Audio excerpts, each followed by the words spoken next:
What is real? Could this all be a dream? Or could it all be staged by others? For our enjoyment? Or our punishment? Or for some other purpose? These ideas are familiar in a number of movies. Vanilla Sky, The Truman Show, even The Hitchhiker's Guide to the Galaxy. The Matrix is a film indebted to the work of past philosophers. I would like to introduce you to a few of their ideas and show you about 5 minutes of the film so that you can think about those ideas in particular as you navigate the Matrix. We will consider just one philosopher, René Descartes, who wrote his Meditations on First Philosophy in 1640. And we will focus upon 2 arguments from the first meditation of that work. Descartes was looking for certain knowledge of the world. He wanted what he called a firm foundation to build from. He wanted perfect certainty. He had doubts about his experience of the world, however. The first argument to consider is his dreaming argument. If ever I was asleep and thought I was awake, then how could I ever know with certainty that I am awake? The argument is very simple. If I was ever once in my life convinced that I was awake when I was not, then at no time in my life can I be certain that I am awake, simply based on my sense of conviction. It seems that your conviction just isn't enough to be sure about what is real. What would be? For the second argument, Descartes takes a cue from theology, which leads to a fantastic suggestion. We are created by God, he thinks. Descartes begins by asking whether an all-powerful God, who is also all-good, would ever allow us, his creatures, to be deceived. How could he be considered all-good if that is so? Here's how Descartes frames it. If it were repugnant to the goodness of deity to have created me subject to constant deception, it would seem likewise to be contrary to his goodness to allow me to be occasionally deceived. And yet it is clear that this is permitted. So we're left with a puzzle. We're not clear about the nature of God. But if we're not clear about that, then perhaps God could be a malevolent being who tricks us always for the demon's own purpose. We would take Descartes' suggestion to be paranoia if he weren't simply trying to find a perfectly certain base to the knowledge, which he gets to later. But the suggestion also makes a great conceit for a story or a movie. The paranoid case really had a source in Descartes' time.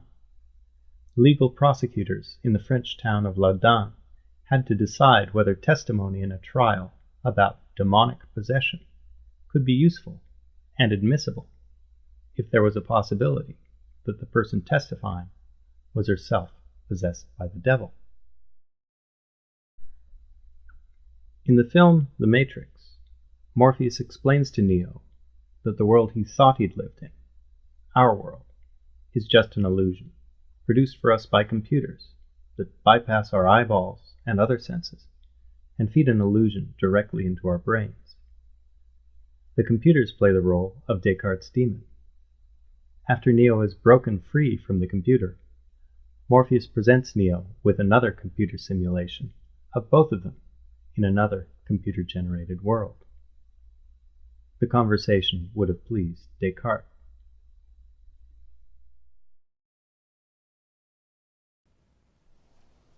This is the construct. It's our loading program. We can load anything from clothing to equipment, weapons, training simulations, anything we need. Right now, we're inside a computer program? Is it really so hard to believe? Your clothes are different, the plugs in your arms and head are gone. Your hair has changed. Your appearance now is what we call residual self-image. It is the mental projection of your digital self. This isn't real. What is real? How do you define real?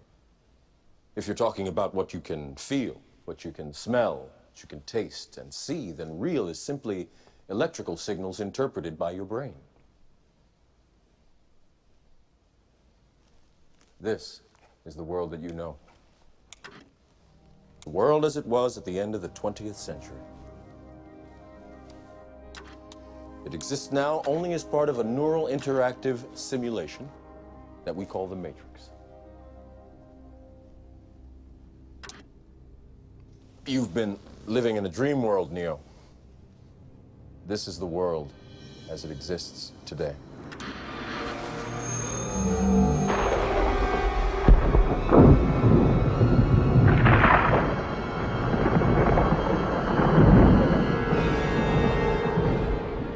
Welcome to the desert of the real. We have only bits and pieces of information, but what we know for certain is that at some point in the early 21st century, all of mankind was united in celebration. We marveled at our own magnificence as we gave birth to AI. AI? You mean artificial intelligence? A singular consciousness that spawned an entire race of machines. We don't know who struck first, us or them, but we know that it was us that scorched the sky. At the time, they were dependent on solar power, and it was believed that they would be unable to survive without an energy source as abundant as the sun. Throughout human history, we have been dependent on machines to survive. Fate, it seems, is not without a sense of irony. The human body generates more bioelectricity than a 120-volt battery and over 25,000 BTUs of body heat. Combined with a form of fusion, the machines had found all the energy they would ever need. There are fields here, endless fields, where human beings are no longer born. We are grown.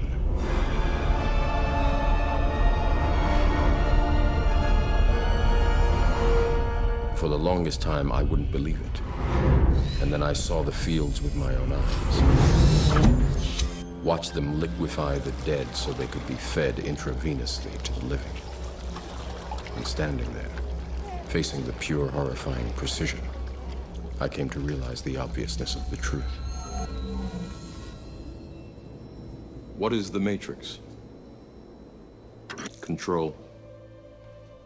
The Matrix is a computer-generated dream world, built to keep us under control in order to change a human being into this. No. I don't believe it. It's not possible. I didn't say it would be easy, Neo. I just said it would be the truth. Stop. Let me out. Let me out. Let me out. Let me out.